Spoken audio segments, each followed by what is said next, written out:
तत्सवितुर्वरेण्यं भर्गो देवस्य धीमहि धियो यो नः प्रचोदयात्। तूने हमें उत्पन्न किया, पालन करी रहा है तू, तुझसे पाते प्राण हम, दुखियों के कष्टे हरता है तू। तेरा महान तेज है, छाया हुआ सभी स्था, सृष्टि की वास्तु में तू हो रहा है विद्यमान। तेरा धरते ध्यान हम मांगते तेरी दया, ईश्वर हमारी बुद्धि को श्रेष्ठ मार्ग पर चला। ओम भूर्भुवः स्वः तत्सवितुर्वरेण्यं भर्गो देवस्य धीमहि धियो यो नः प्रचोदयात्। आर्यवेद दर्शन पर आज जो चर्चा रहेगी, विषय रहेगा कि परमेश्वर की उपासना क्यों करनी चाहिए और कैसे उपासना करनी चाहिए। तो आप इस विषय पर आज की चर्चा रहेगी कि हम परमात्मा की जो प्रार्थना उपासना कैसे करें, उसके विधि विधान क्या है और क्यों करें। तो इसका विषय देखिए, ईश्वर के उपकारों के प्रति कृतज्ञता प्रकट करने के लिए एक ये विषय आया है कि हम परमात्मा की जो प्रार्थना उपासना करते हैं उसके उपकारों की कृतज्ञता मान करके करनी चाहिए। वह संसार का निर्माता है, उस परम पिता परमात्मा ने संसार की रचना की है। वह वेद ज्ञान का दाता है और वह सर्वरक्षक परम हितैषी है। देखिए, इस संसार में हितैषी तो हैं, कहीं माता पिता संतानों के असंतान, माता पिता के गुरु शिष्य, लेकिन इनमें अपना कुछ ना कुछ इनका स्वार्थ है। लेकिन जो सर्वहितैषी सारा संसार का हित करने वाला परम पिता परमात्मा, उसका कोई अपना स्वार्थ नहीं है। तो इसलिए हमें उसकी प्रार्थना उपासना करनी चाहिए। वह सबका हितैषी है। उपासना से मन इंद्रियों पर नियंत्रण होता है, तो इससे सहन शक्ति बढ़ती है। उपासना करने से जो हमारी इंद्रियों में कमियां होती हैं, जो हमारे अंदर बुराइयां होती हैं, जब हम परमपिता परमात्मा के गुणों की चर्चा करके उन गुणों को अपने में धारण करते हैं तो बुराइयां छूट जाती हैं और इससे सहन शक्ति बढ़ती है। इससे कर्म निष्काम बनते हैं। तो देखिए, जितने जो निस्वार्थ भाव के कर्म हैं वो ही निष्काम, उनमें जो है कोई हमारा स्वार्थ नहीं हो। जैसे यज्ञ करना, ये इसमें जो है यज्ञकर्ता का कोई अपने लिए कोई लाभ नहीं है, अपने लिए अपने स्वार्थ नहीं है, लाभ तो है। और जैसे विद्या पढ़ानी, आज विद्या तो है ही नहीं। ये जो अंग्रेजी शिक्षा है, केवल इसमें प्रकृति का ज्ञान है, दो ज्ञान इसमें नहीं पढ़ाए जा रहे। इसीलिए अशांति है विश्व के अंदर कि एक तो ईश्वर का विषय नहीं पढ़ाया जाता, ना आत्मा का पढ़ाया जाता। तो विद्या तो श्रेष्ठ है, विद्या का कार्य अति उत्तम है, लेकिन विद्या हो वेदों की, वो तो उत्तम है। फिर आया है, इससे बुरे संस्कार नष्ट होकर अच्छे संस्कार उत्पन्न होते हैं। परमात्मा की भक्ति से हमारी बुराइयां छूट जाती हैं, अच्छे संस्कार आते हैं, विशुद्ध सुख की प्राप्ति होती है। विशुद्ध माने जो ये संसार का सुख है, इसमें सुख और दुख दोनों हैं। परमात्मा का जो आनंद है, सुख है, उसमें दुख कहीं है ही नहीं। विशुद्ध माने कोई दुख मिश्रित नहीं है उसमें। ईश्वरीय गुणों की प्राप्ति होती है और हमें उपासना से ईश्वर के गुणों की प्राप्ति होती है और आत्म साक्षात्कार होता है। उस परमात्मा के उपासना करने से हमें आत्मा का साक्षात्कार, दर्शन, आत्मा के लक्षण, आत्मा के कर्म, ये सारे हमें जानकारी मिलती है और ईश्वर का साक्षात्कार और मोक्ष की प्राप्ति होती है। जब तक हम ईश्वर के साक्षात्कार न करेंगे, आत्मा को न समझेंगे और ये संसार को न समझेंगे और वेदों को न समझें, वेदों के मार्ग पे नहीं चलेंगे, तब तक मुक्ति नहीं मिल सकती। तो ये प्रार्थना उपासना मुक्ति का साधन भी है। ओम प्रणम से स्तुति प्र उपसर्ग पूर्वांकणु स्तुतो धातु से अप प्रत्यय करने से प्रणव शब्द बनता है। तो यहाँ जिसके द्वारा उत्कृष्टता से ईश्वर की स्तुति की जाए वह प्रणव है, ओम है। तो हम किसकी करें? ओम की करें। इतने सारे जो गुण हैं, सारे जगत का निर्माता चलाने वाला वो परम पिता परमात्मा, उसके स्थान में हम अन्य किसी की पूजा पाठ या किसी को हम भगवान का स्थान ना दें। केवल वो ही एक महान शक्ति है कि कोई उसका स्थान नहीं ले सकता। अब हम देखिए उसकी जो स्तुति कर रहे हैं हम, ईश्वर की प्रार्थना उपासना कर रहे हैं, उसके गुण क्या हैं? तो उसके गुण है ईश्वर सच्चिदानंद स्वरूप है, उसमें सच्चाई है और सच्चाई एक उसमें आनंद है, निराकार। वो आँखों से नहीं देखने वाली चीज़, एक आँखों से जो एक देशीय वस्तु होती है वो दिखाई देती है। जो सर्वशक्तिमान सारे कण कण में व्यापक है, वो लक्षणों से जाना जाता, दिखाई तो दे रहा है, बस जैसे जिस रूप में जो वस्तु वैसी तो दिखाई देगी। तो इसलिए फिर वो निराकार है, वो सर्वशक्तिमान है, उसके मुकाबले की कोई विश्व में कोई और शक्ति है ही नहीं। ये तो भ्रांतिवश लोगों ने अज्ञानतावश और वैसे ढोंग पाखंड के प्रचार करके और अलग अलग जो है भगवान और अलग अलग खुदा कहीं वो उसको अलग अलग शक्तियाँ मानी।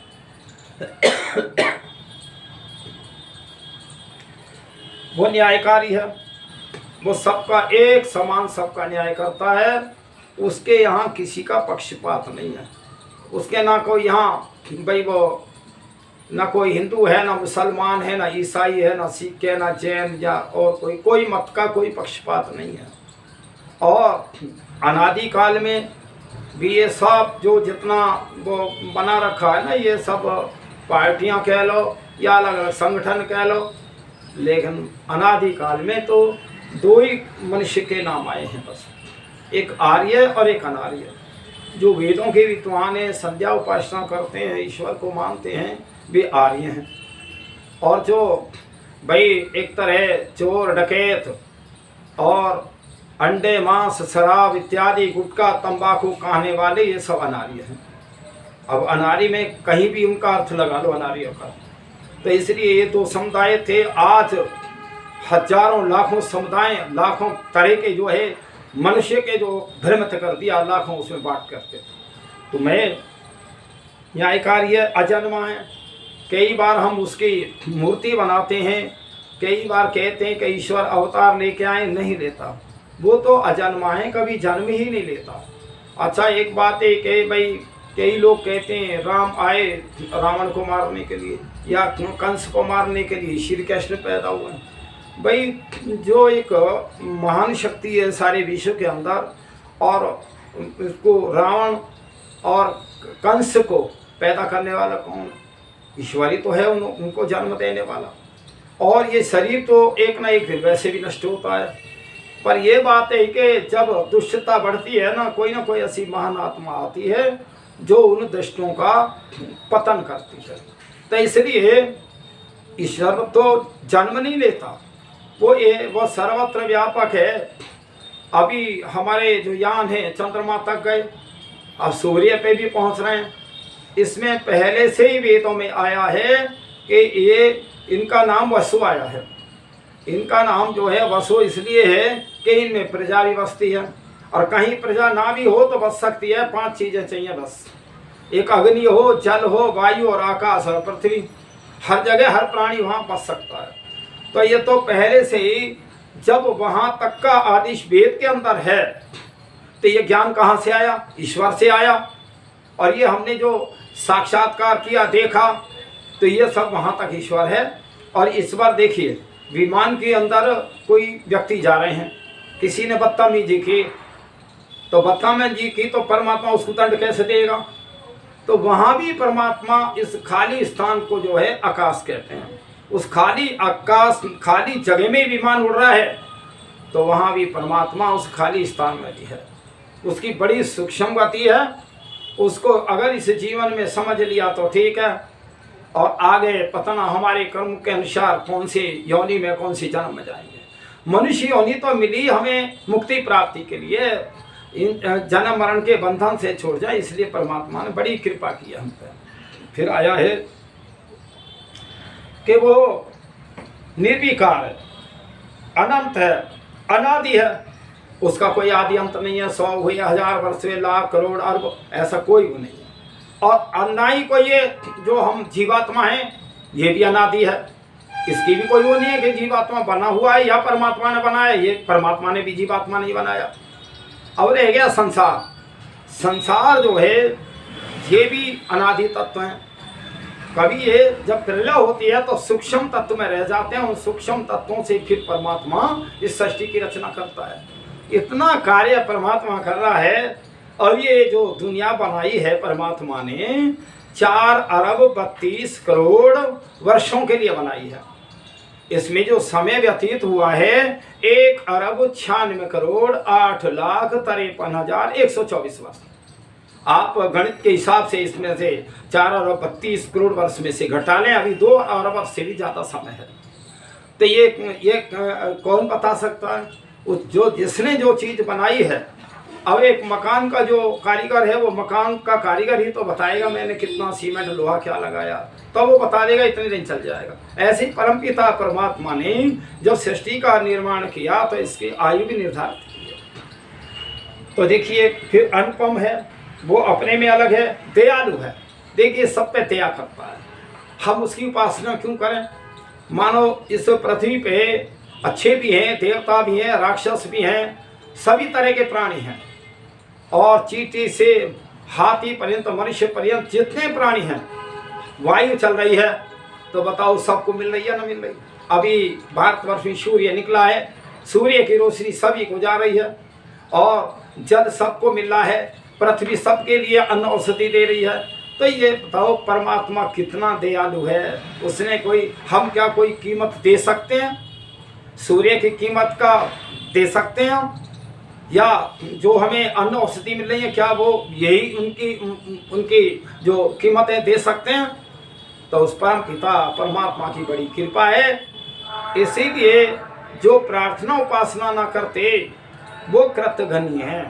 कृतघ्नी माने किए हुए उपकारों को न मानना। इसलिए हमें उस परम पिता परमात्मा ने जो इतना सुंदर मानव चोला दिया, इतना सुंदर, और कोई इससे अच्छा जीवात्मा को कोई मिल नहीं सकता साधन। तो हम ऐसे परम पिता परमात्मा की उपासना प्रार्थना अवश्य करें, दोनों समय सुबह शाम अवश्य करें। फिर सब जगत पिता और माता, सर्व आधार। सारे जगत की माता वही है, सबका पिता वही है, सबका गुरु वही है, और सबका आधार है। आधार क्या है?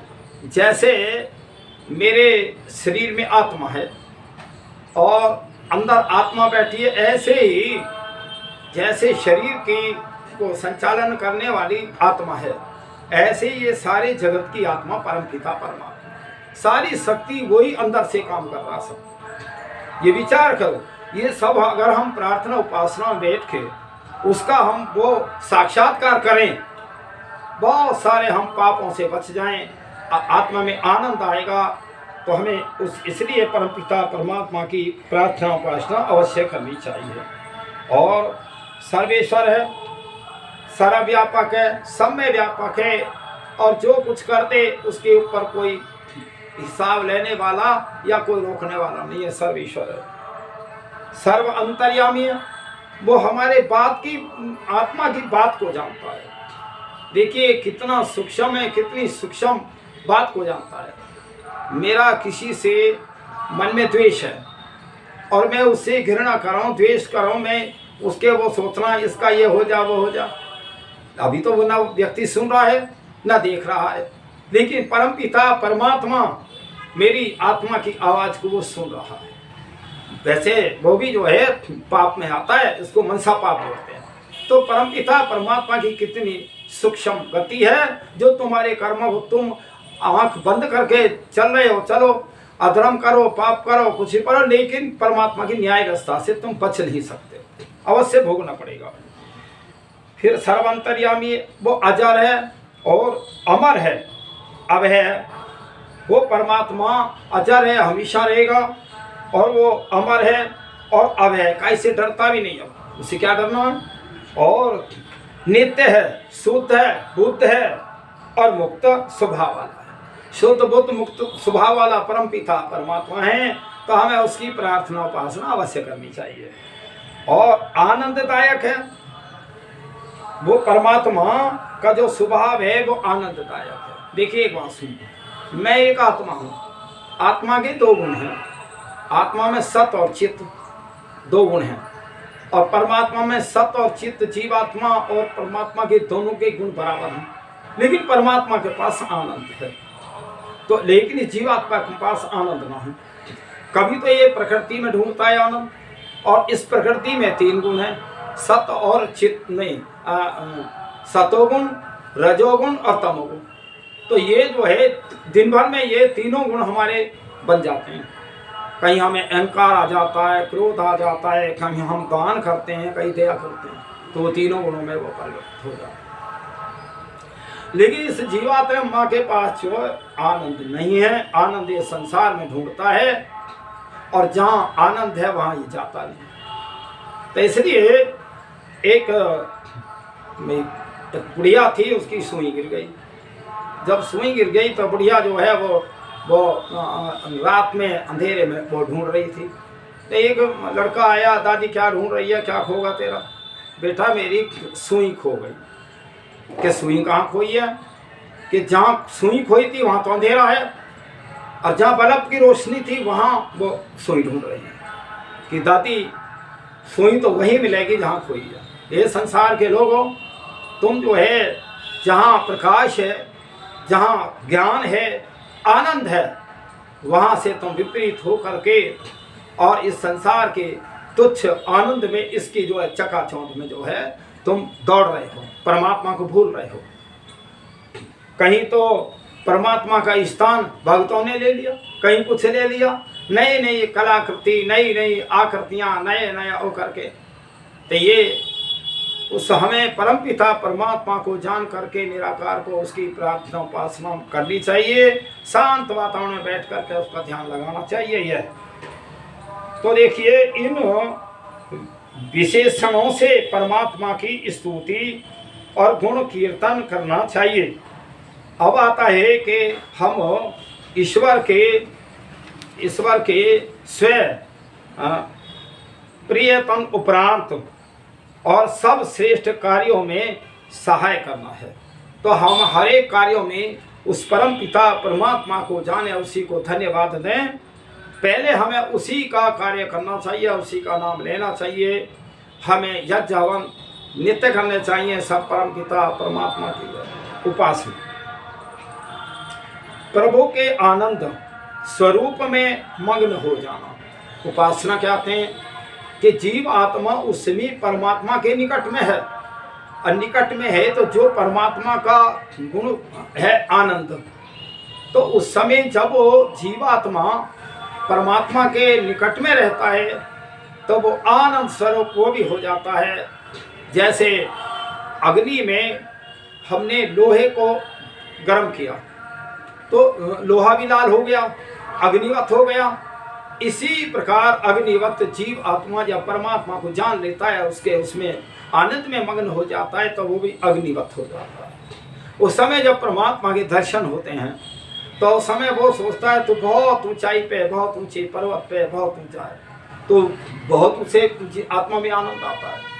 तो वो जब पहले हमें उसको जाने, फिर उसको माने, संध्या उपासना करें। देखो ये इतना उसके लिए, इतना परमात्मा का इन सारे सिस्टम को समझना आसान नहीं है। जब तक तुम वेदों का स्वाध्याय ना करोगे, ऋषि मुनियों के ग्रंथों का स्वाध्याय ना करोगे, तब तक जो है आपको ये आनंद जो है संभव नहीं होगा। पहले हम दिन भर के जो कार्य हैं उनको हम ईश्वर समर्पित मान के कि ईश्वर मुझे देख रहा है, उस हिसाब से करेंगे, उसको जान के करेंगे और उसकी आज्ञा का पालन करेंगे, तब ईश्वर के दर्शन होंगे, तब उसकी उपासना है। निराकार है लक्षण वाले की ही भक्ति करना, उससे अतिरिक्त किसी और की कभी न करना। जो उसके लक्षण हैं, जैसे उन्हीं लक्षणों को जान करके आत्मा में उन पे विचार चिंतन करें और हम उस परम पिता परमात्मा से बल बुद्धि मांगें, तो वो परम पिता परमात्मा हमें शक्ति भी देता है, ज्ञान भी देता है। उससे हम वो मांगे। जैसे सुख दुख का ध्यान मन में होता है, वैसे ईश्वर का ध्यान मन में होना चाहिए। जैसे कहीं मेरे दर्द है सिर में और मुझे उस पर बार बार ध्यान आ रहा है, तो वो तो दर्द भी दिखाई नहीं दे रहा, अंदर है। इसी प्रकार से बार बार जैसे दर्द का चिंतन हो रहा है, ऐसे हम जैसे सुख दुखों का चिंतन करते हैं, परम पिता परमात्मा को भी जान के उसका चिंतन करें। और कुछ देखिए, ईश्वर का ध्यान मन में होना चाहिए और फिर मूर्ति की कुछ आवश्यकता नहीं है। इन जो है सारा परमपिता परमात्मा का ध्यान और संध्या, ये कुछ अज्ञानतावश जो कहीं मूर्तियां बना करके उनके सामने हाथ जोड़ करके, और तो और आजकल तो छोटे छोटे मंदिर हैं लकड़ी के बने हुए, घरों में रखे हैं, उसमें अगरबत्ती धूप बत्ती, कहीं उनमें वो मूर्तियाँ रखी हैं, कहीं राम की रखी हैं, श्री कृष्ण की रखी हैं, हनुमान की रखी हैं। देखिए वो ईश्वर की पूजा नहीं हुई। वो ठीक है, तुम उनकी भी पूजा ना है, राम की भी पूजा ना हनुमान की पूजा, वो तो चित्र हैं। चित्र तो हमें ये संकेत तो दे रहे हैं कि भी राम कैसे रहे हैं, राम कितने गुणवान थे, राम का यश क्या था। वो रामायण पढ़ें और अपने गुणों को राम के धारण करें, उन गुणों को, तब तो हम राम के भी भक्त हैं। और भाई राम की ही भक्ति है, वो ईश्वर की भक्ति वो भी नहीं है। ऐसे ही श्री कृष्ण जी हैं, श्री कृष्ण जी के भक्त बनना चाहते हो तो गीता को पढ़ो। और गीता, ये जो रामायण या गीता है, गीता में भी श्री कृष्ण जी ने ये कहा है, मैं कोई भगवान नहीं हूँ, लेकिन मैं उस परमपिता परमात्मा का रास्ता बता रहा हूँ। जितने भी संसार के वैदिक विद्वान ये सब आर्य हैं, आर्यों के अलावा कोई रास्ता बताने वाला है ही नहीं। उनके रास्ते भ्रमित हैं। जो सही रास्ता बता सकता है, ईश्वर का रास्ता बता सकता है, वो आर्य बता सकता है। तो इसलिए जितने भी महापुरुष हुए हैं, ये सब आर्य थे और ये सब ईश्वर का रास्ता बताने के लिए आए थे, लेकिन हम ही भूल गए, हम ही भ्रमित हो गए। मैं इस समय गौतम बुद्ध नगर से बोल रहा हूँ। मान लीजिए मुझे जो है दिल्ली जाना है, तो मैं दिल्ली का मार्ग पूछ रहा हूँ, भाई दिल्ली का रास्ता मुझे बताओ। दिल्ली का मार्ग बताने वाले ने मुझे दिल्ली का रास्ता बता दिया। तो देखिए, जो मार्ग बताने वाला है, मैंने मार्ग बताने वाले को दिल्ली जान लिया। यहाँ संसार के लोगों तुम भ्रमित हो। जितने भी महापुरुष हुए हैं, वो ईश्वर का, निराकार का मार्ग बताने के लिए आए, रास्ता बता रहे हैं। उनके ग्रंथों को पढ़ लो, उनके इतिहासों को पढ़ लो। लेकिन जब उन्होंने उस ईश्वर का हमें रास्ता बताया, अच्छे तो वो थे महापुरुष, हमने उन्हीं को भगवान जान लिया। जैसे दिल्ली के मार्ग बताने वाले को मैंने दिल्ली जान लिया। यहाँ हमारी भ्रांति है संसार के लोगों, तुम यहाँ तुम्हारी अज्ञानता है। तुम समझो, तुम ये तरह तरह के धर्म मत पंथ बना करके जो तुम सीधे साधे लोगों को तुम भ्रमित कर रहे हो, तो तुम पापी नहीं, कौन सा तुम धर्मात्मा हो। भाई धर्मात्मा तो वो है जो वेद के अनुसार चले, ईश्वर की आज्ञा का पालन करे, वो धर्मात्मा हो सकता है। और जो कहीं ईश्वर की पूजा में बाधा डाले, तो क्या वो धर्मात्मा होगा? इसलिए विचार करो ईश्वर क्या है, उसकी प्रार्थना उपासना कैसे करनी चाहिए। फिर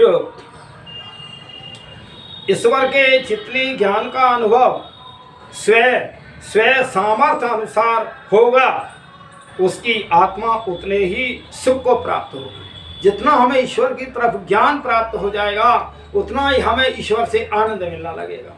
कितना बढ़िया उस परमात्मा की प्रार्थना उपासना की है। अगर कहीं हम और किसी की ऐसा करें, आज तक मुझे बता दो कोई सृष्टि से आज तक ईश्वर की उपासना छोड़ के कोई ज्ञानी बना हो तो इसलिए भाई जो ज्ञान ईश्वर का है, जो सृष्टि का संचालन करता है, ऐसी शक्ति दूसरी है ही नहीं।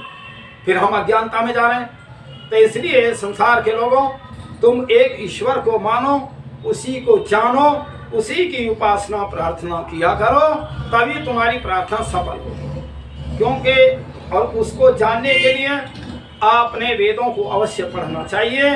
ये सारी विद्याएं वेद की हैं और जो सरलता में महर्षि देव दयानंद का सत्याप्रकाश, उन्होंने प्रश्न उत्तर के रूप में सारी शंकाएं दूर की। तो आप सत्याप्रकाश पढ़ लें। तो इसलिए जब तक हमारी भ्रांतियां दूर नहीं होंगी और अच्छा मार्ग ना मिलेगा, तब तक हम समझेंगे नहीं। जब हम इस दलदल से निकलना ही नहीं चाहते तो हम अच्छे उस मार्ग में पहुंचेंगे कैसे। तो इसलिए पहले नंबर तो विश्व के लोगों, भाई जो शिक्षा के अधिकारी हैं, राजनेता हैं, वो इस व्यवस्था को बदलें। व्यवस्था कैसे बदली जाएगी? सारे विद्यालयों के अंदर वेद की शिक्षा लागू हो, ऋषि मुनियों की शिक्षा लागू हो। एक प्रश्न आता है कि वेद की शिक्षा पढ़ के, गुरुकुल की शिक्षा पढ़ के और हम कारोबार क्या करेंगे? विज्ञान नहीं है। मैं कहता हूँ हमारे बहुत सारे जो है ऋषि मुनि अब जो है वेदों से निकाल के दे रहे हैं कि विज्ञान कितना था। आज जो विज्ञान है ये सब वेदों का ही है। जो विज्ञान के जो दाता थे, गुरु थे, वो सब ऋषि मुनि थे। अभी मैंने पिछले वीडियो में जो बताया था, वो बताया था विज्ञान के दाता विश्वकर्मा थे। विश्वकर्मा पहले तो परमपिता परमात्मा होता है, लेकिन जो संसार के कारोबार या विमान आदि बनाने के जो ऋषि थे वो विश्वकर्मा थे। तो इसलिए हमें जो है वेदों को पढ़ना चाहिए। सारा विज्ञान वेद के अंदर है। तो हम भूल बैठे और किन बहुत सारे कारण रहे हैं कि हमने वेदों को छोड़ दिया या वेदों को लोगों ने एक तरह मिटा दिया या गुरुकुल ने बंद कर दिए। अज्ञानता रही है। उस गुरुकुल की शिक्षा के बंद होने के कारण हजारों वर्ष से जो कत्लेआम हो रहा है, और है क्या कारण? कत्लेआम क्यों हो रहा है? या संसार की दौड़ में, या हम ये समझें ये मेरा हो जाए। तुम इसके स्वामी बन नहीं सकते। कितना भी इकट्ठा कर लो, चक्रवर्ती भी राजा हो जाओ, छोड़ के गए हैं। इसलिए विचार करो, उस परम पिता परमात्मा की शरण में जाओ, उसकी भक्ति किया करो, अपने को जानो और स्वाध्याय करो, तब ये सिस्टम समझ में आएगा। ईश्वर का आनंद कैसा है? जो हम उसकी भक्ति करें तो उसे लाभ क्या होगा? उससे मिलेगा आनंद, और आनंद से आत्मा में शांति आएगी, अज्ञानता दूर होगी और तुम्हें कष्ट सहने की जो है शक्ति बढ़ेगी, और तुम्हें अनंत काल तक वो जब आनंद की वो अनुभूति होएगी और तुम्हारी जो अज्ञानता दूर हो जाएगी और वेदों की तरफ चलोगे तो एक दिन तुम मुक्त भी हो जाओगे जन्म मरण के बंधन से। और मुक्त होने के बाद आत्मा जो है उस परमात्मा की क्षण में रहती है। वही तो आनंद है और वही मुक्तिदाता परमात्मा है। उस आनंद की प्राप्ति के लिए ऋषि मुनि कंदराओं में और समाधिस्थ होकर कई घंटे और समाधि लगाते। महर्षि देव दयानंद 18 घंटे समाधि लगाते थे। वो प्रत्यक्ष करते थे, प्रत्येक बात को समझ लेते थे। बड़ा उनका वो एक दिन वो जहाँ उनके गुरु बिरजानंद थे, गुरु बिरजानंद दंडी की मथुरा के थे, वो प्रज्ञा चक्षु थे, आँखें उनको नहीं दिखाई देती थी। उनकी एक शर्त थी, दयानंद एक विषय को एक बार समझाऊंगा, अगर तू नहीं भूल गया दोबारा नहीं पढ़ाऊंगा। तो एक दिन वो विषय पढ़ाया, महर्षि भूल गए। दोबारा उन्होंने कहा कि गुरुजी एक बार मुझे बता दो कि दयानंद मैंने पहले ये बात कही थी कि मैं एक बार ही पढ़ाऊंगा। फिर शब्द गुरुजी ने बहुत कठोर शब्द कहा तो वहाँ जो उनका गुरुकुल है वहाँ से 1.5-2 किलोमीटर दूर होगी जमुना नदी, कि या तो ये आज तू याद कर कहला, नहीं तो जमुना में अपना डूब जाएगा। इस तरह जो महर्षि दयानंद तो वहीं जमुना के किनारे और ध्यान में बैठ गए और फिर वो पाठ याद हो गया, गुरु जी ने सुना दिया। बहुत सारे उदाहरण है। तो इसलिए वो परम पिता परमात्मा ही तो हमें ज्ञान देता है। अंदर से जो ज्ञान मिलता है वो अब परमात्मा से मिलता है और आनंद भी उसी से मिलता है। संसार का आनंद क्षणिक आनंद है, आनंद का दाता तो परमात्मा है। वहाँ हम भटक रहे हैं या हम अज्ञानतावश जा रहे हैं, उसको हम प्रार्थना उपासना समझते हैं। तो इसलिए इन भ्रांतियों को दूर करें। तो मैं कह रहा ईश्वर का आनंद से परिपूर्ण है ईश्वर।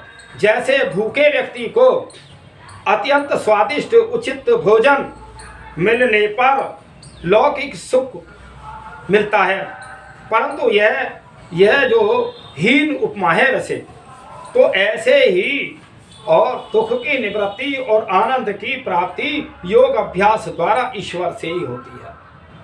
फिर आया है सांसारिक सुख में 4 प्रकार का दुख मिश्रित है।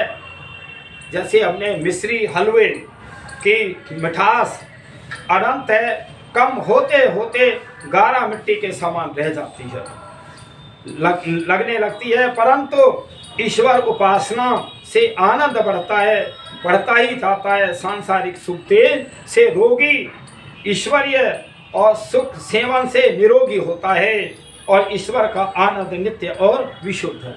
ईश्वर का जो आनंद है वो विशुद्ध है, उसमें कोई किसी प्रकार की बात नहीं है। तो हमें जो संसार के जो आनंद हैं उनमें सुख दुख मिश्रित है। मान लीजिए हमें शादी के बाद पुत्र की इच्छा हुई और पहले नंबर तो हम पुत्र की इच्छा तो करते हैं और पुत्र भी हो गया, फिर हम उसमें उसका पढ़ाई लिखाई करते हैं कि ये कल को हमारी सेवा करेगा। अगर उसने नहीं करी तो हमें दुख होगा। इसलिए संसार के लोग अपने कर्तव्यों का पालन करो।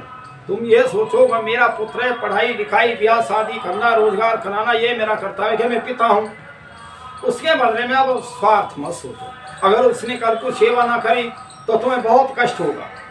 लेकिन पुत्र को भी ये चाहिए, मेरे पिता ने मेरे साथ बहुत परोपकार किया है और कितने बेचारे जो मैं उस पर फौज में सुनता रहता हूँ कि बहुत मजदूरी करके और बेटे को खूब पढ़ाया लिखाया, और वो कहीं बेटा जब बाप बेटा से मिलने गया और वो देहाती होता, उन्होंने लौटा दिया कि तो हमारा नौकर है। बड़े कमाल का वो है। मैं ये कहता हूँ पुत्र को भी पिता के ऋण को उतारना चाहिए। कोई दुनिया में ऐसा व्यक्ति नहीं है जो माता पिता के ऋण को उतारे। तो ये सारा जो है ये तो सांसारिक बात है, लेकिन परमात्मा तुमसे का जो है तुम ऋणी तो हो उसके, पर वो ये नहीं कह रहा कि तुम ऋण उतारो भैया, संध्या करो मत करो, उपासना करो न करो, तुम करोगे तो तुम लाभ लोगे। इसीलिए संसार के लोगों जो हमें एक गिलास पानी भी पिलाता है तो हम उसको धन्यवाद देते हैं, जिस परम पिता परमात्मा ने इतना सुंदर जगत बनाया और इतना सुंदर मुझे मानव शरीर दिया। तो मैं अगर उसकी प्रार्थना उपासना नहीं करता तो मैं एक कृतघ्नी हूँ। तो इसलिए सभी संसार के लोगों को उस परम पिता परमात्मा की संध्या उपासना अवश्य करनी चाहिए। और देखिए लोग बैठे तो हैं या कोई शोर मचा रहे हैं, माइकों में आवाज़ लगा रहे हैं, ये बिल्कुल भी प्रार्थना उपासना नहीं हुई है। उसका तो एकांत स्थान में शुद्ध वायु हो, समतल जमीन हो, घास हो, आसन लगाओ और उसमें न सामूहिक में हो सकती कि हम एक क्रिया सब एक ही में करें, ये नहीं है। क्रिया सीख तो सकते हैं लेकिन क्रिया एकांत में अकेले होगी, ध्यान लगाएंगे। तो ये सारी जो संसार के लोगों में उपासना में भी बड़ी भ्रांति आ रही। उपासना लोग सीखते हो तो तुम वैदिक विद्वानों से सीखो, आर्यों से सीखो, संध्या करो। संध्या का मतलब संधि, संधि माने मेल। भाई इसीलिए तो बैठा जीवात्मा परमात्मा से मेल के लिए। और हम जो है व्यर्थ व्यर्थ जो बातें कहीं हमारी और चली जाएं, हम बैठे तो संध्या करने के लिए और बातें हम और मन में विचार कर रहे हैं कि आज ये होया, आज हमारे मित्र आएगा, आज हमने उसका पैसा देना, उससे लेना, वो वार्तालाप हम बैठ के कर रहे हैं। तो क्या वो भी संध्या नहीं है? इसलिए हम संसार की बातों को अलग हटा दें, संसार के विचारों को अलग करें, मन की जो गति है, मनचल जो चंचल है, उसको शांत करके परमात्मा के ध्यान और उसमें लगाएं। तो वास्तव में यही प्रार्थना उपासना है, और हम नहीं करते हैं तो हम उसके ऋणी हैं। तो मैंने इसलिए आज ये प्रार्थना उपासना का विषय रखा है। इस संसार के लोगों उस परम पिता परमात्मा की प्रार्थना उपासना अवश्य किया करो, जिसने हमें सब कुछ दिया। तो इसलिए, और भाई अगर ये प्रार्थना उपासना विधि सारे संसार के लोग इस पद्धति को समझ लें, जो आर्यों की पद्धति है, तो मैं कहूँ कि अगर हमने संध्या उपासना को ही जान लिया, परमात्मा को जान लिया, घरों में ताले नहीं लगेंगे। जब कण कण में परमात्मा हमें देख रहा है, मेरे कर्मों को देख रहा है, तो मैं क्यों गलत कार्य करूं? तो देखिए, जैसे अभी इच्छा तो बहुत होती है आगे बहुत सारा करने के लिए, बताने के लिए, तो मैं ये सभी से करवद प्रार्थना कर रहा हूँ, हे संसार के लोगों, थोड़ा जीवन है और जीवन भी क्षण भंगुर है। पता न मैं आज तो बोल रहा हूँ, कल मैं ही ना बोलूँ। एक दिन मृत्यु अवश्य आएगी, मृत्यु तो हमारे सिरहाने खड़ी है। तो इसलिए उस परम पिता परमात्मा को जो है उसका ध्यान चिंतन प्रार्थना उपासना अवश्य किया करें, और जो मेरी वीडियो हैं उनको ज़्यादा से ज़्यादा लोगों में शेयर किया करें, लाइक किया करें, जिससे और लोगों को भी ज्ञान मिले, और आप भी इसकी चर्चा किया करें, जिससे जो है लोगों को ज़्यादा से ज़्यादा ज्ञान मिले। और ये आध्यात्मिक विषय हैं, एक बार के उसमें समझ में नहीं आएंगे, और ना आते हैं आप कम से कम ऐसी आध्यात्मिक वीडियो को 10 बार सुनेंगे, तब आप कहीं समझ नहीं पाएंगे। मेरा ये चिंतन है कि पुस्तक भी हों, लेकिन पुस्तक को जो जिसको एक तरह वेद का ज्ञान नहीं है, वो भी पुस्तक को ज़्यादा समझ नहीं सकता, तो वीडियो को भी नहीं ज़्यादा समझा जा सकता। लेकिन बार बार अगर हम इसको सुनेंगे तो कुछ शब्द तो आएंगे, और जो तुम्हारे उसमें आ रहे हैं समझ में, उसका जो प्रचार किया करें, उसके अनुसार मन वचन और कर्म उन पे भी जो ध्यान दिया करें। बुराइयों को छोड़ते चले जाओ, अच्छाइयों को ग्रहण करते चले जाओ, तो वास्तव में ये आपकी यही भक्ति है। उपासना, यह भक्ति तो ये सारे दिन ही भक्ति में ही रहता है जीवात्मा। हम बुराई कर्म ना करें, अच्छाइयाँ करें, ईश्वर की भक्ति तो हो रही है, उपासना नहीं होती। ऐसा विचार के करेंगे, वास्तव में निश्चित आपका कल्याण होगा, आपकी आत्मा का कल्याण होगा, संसार का कल्याण होगा। इतना ही कह करके ओम शांति।